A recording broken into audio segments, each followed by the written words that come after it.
Международный день родного языка прошел традиционный праздник Урал-Батыр. Урал-Батыр – это история предков, смысл жизни, материальные, духовные, культурные ценности и традиции древних башкир. Эпос передавался из поколения в поколение поэтами, донесших до наших дней дух предков. Участниками праздника стали школьники, студенты и приглашенные гости.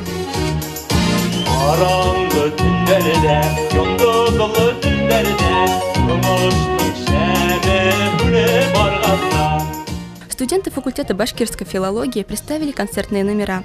Красочные выступления стали настоящим украшением праздника, а студенты со сцены БКПУ показали отрывок из эпоса «Урал-Батыр».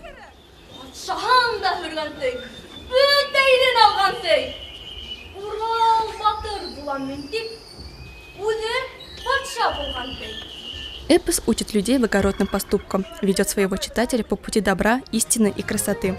Его переводят, учат, знают на многих языках мира. А значит, эпос Урал-Батыр из уст в уста будут передаваться еще не одно поколение.